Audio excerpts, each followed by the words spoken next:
میرے ساتھ جو ہوا وہ ایک بہت ہی ایک چھوٹا سا انسیڈنٹ ہے. میرے باقی جو ہمارے پارٹی کے جو لوگ ہیں وہ میرے ساتھ بیٹھے ہیں. میرے آنکھوں میں آنسو آ جائیں گے جب میں بیان کروں گا کہ ان کے ساتھ کیا کیا ہوا ہے, کس قانون کے تحت ہوا ہے, کس آئین کے تحت ہوا ہے, کون ہے کروانے والا.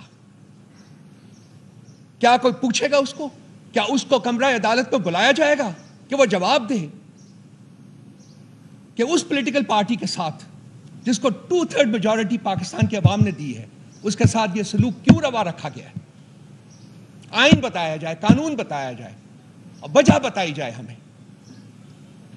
آج بھی جب ہم یہاں بیٹھے ہیں آپ سے بات کر رہے ہیں, 4 دن پہلے میں ایک ٹیلی ویژن کے دفتر میں گیا تھا. اس دن میرا خیال ہے مالک صاحب کے ساتھ میرا, وہاں سے میں باہر نکلا ہوں, میں اپنی گاڑی کی طرف واک کر رہا تھا, تو میرے پیچھے یہ 4 لوگ تھے. اگر میں غلط ہوں تو بچے بتا دیجیے گا, 3 تھے یا 4 تھے. یہ آئے ہیں, انہوں نے بہت اگریسولی میرے ساتھ ڈیل کیا, مجھے پکڑا ہے, مجھے مکے مارے ہیں, and they virtually pushed me towards my car. میں کسی طریقے سے گاڑی میں, میرے پاس ریموٹ تھا, میں نے کھول کے گاڑی میں بیٹھ گیا ہوں اور میں چلا گیا ہوں. اس وقت میں نے نوٹس نہیں کیا کہ کیا بات ہے کیا نہیں ہے. تو حالانکہ دھمکیاں وہ دے رہے تھے, مجھے گالیاں بھی دے رہے تھے, دھمکیاں دے رہے تھے. اس کے بعد کل یہ واقعہ جو کہ عمر صاحب نے بتایا آپ کو کہ میں وہاں سے نکلا ہوں, اور جو کچھ ہوا ہے وہ CCTV فوٹیج کے اوپر بالکل ہے. اور وہاں بھی کہہ رہے تھے جی کہ ہم آپ کے پیچھے ہیں, ہم تو آپ کو تلاش کر رہے تھے, آپ ہمیں ملے نہیں ہیں 2 دن, آج ہم نے تلاش کیا. سو آبویسلی یہ ایک پراپر آرکسٹریٹڈ پلان تھا جس کے تحت یہ میرے اوپر جو اسیسینیشن اٹیمپٹ ہے وہ کرائی گئی. They went for my jugular. ان کا جو زاویہ تھا اٹیک کا وہ اس کو تھا کہ یہاں کاٹے, گلا کاٹے. وہ اس وقت میں, اگر آپ CCTV فوٹیج دیکھیں تو آپ کو دیکھیں گے کہ اس وقت میں ڈک کر گیا. جب یہ اٹیک لگا مجھے, اس میں ڈک کر گیا, اس کی وجہ سے یہ حصہ میرا بچا, اور وہ جو تھا وہ ان کا زاویہ جو تھا اٹیک کا وہ آ کے یہاں مجھے لگا. تو جو بھی ہے ٹھیک ہو جائے گا یہ بھی. لیکن میں بات جو کرنا چاہتا ہوں وہ یہ ہے کہ یہ تو جو زخم ہے یہ مائل ہو جائے گا. یہ زخم شاید نظر بھی نہ آئے, لیکن جو گھاؤ لگائے ہیں شخص واحد کی ڈکٹیٹرشپ نے اس ملک, اس ریاست کی روح کے اوپر, اس ریاست کے لوگوں کی روح کے اوپر, وہ ایسے زخم ہے, وہ ایسے گھاؤ ہیں جو مائل نہیں ہوں گے. 71 کا 1971 کا سانحہ کو بہت زیادہ پرانا نہیں ہے, اور آپ دیکھیں کہ یہ ریپیٹ ہے. وہاں بھی شیخ مجیب الرحمان جو تھے, اس کی پارٹی کو, عوامی لیگ کو 162 میں سے 160 سیٹیں ملی تھی, اور اس کو وعدہ کیا گیا تھا جی کہ ہم کنوین کر رہے ہیں اسمبلی کا سیشن, لیکن سیشن کنوین کرنے کی بجائے انہوں نے فوجی کا آغاز کر دیا. بالکل ایگزیکٹلی انہی لائنز کے اوپر اب آپریٹ کر رہے ہیں. صرف یہ ہے کہ ایک پارٹی ایسی ہے جو انہوں نے خود بنائی ہوئی ہیں, جو ان کی جو گود میں جنہوں نے پرورش پائی ہے وہ لوگ, وہ ان کی جو کہتے ہیں مانگ جو ہوتی ہے اس کی تابع ہیں, اور وہ انہوں نے اس کی, ہماری جو پارٹی جو کہ جیتی ہوئی تھی اس کی جگہ ان پارٹیز کو انہوں نے حکومت میں ڈال دیا. لیکن جو نیریٹو ہے وہ ایک ہی ہے کہ میں ہوں, میں اس ملک کا مالک ہوں, میری ڈکٹاٹ چلے گی, کوئی اور ہمت نہیں کر سکتا کہ میری ڈکٹاٹ کے بغیر. کب تک مانیں گے ہم؟ کب تک ہم اپنا سر جو ہے وہ ان کے سامنے سرنگوں کرتے رہیں اور کہیں کہ چلے ٹھیک ہے آپ کچھ دن اور کر لیجئے؟ وہ وقت آ گیا ہے, میرا خیال ہے وہ وقت آ گیا ہے کہ ساری قوم کو کھڑا ہونا پڑے گا, ساری قوم کو باہر نکلنا پڑے گا. یہ میری زندگی کا یا کسی اور انڈیویجول کی زندگی کا سوال نہیں ہے, یقین جانیے میں اس کانٹیکسٹ میں بات نہیں کر رہا. یہ ریاست کی سروائیول کا اور ریاست کے آگے بڑھنے کا سوال ہے, اور یہ پاکستان کے تمام عوام کے مستقبل اور ان کے آگے بڑھنے کا سوال ہے. ریاست کو انہوں نے بند گلی میں مطلب پش کر دیا ہے, وہاں وہ بند گلی میں کھڑی ہے اور ان کو ہمیں کوئی راستہ نظر نہیں آ رہا. انہوں نے جو بھی نیریٹو بنانے کی کوشش کی ہے پچھلے 2 سال میں, وہ نیریٹو ان کے منہ کے اوپر پڑا ہے. کوئی نیریٹو جو ہے وہ کامیاب نہیں ہو پایا.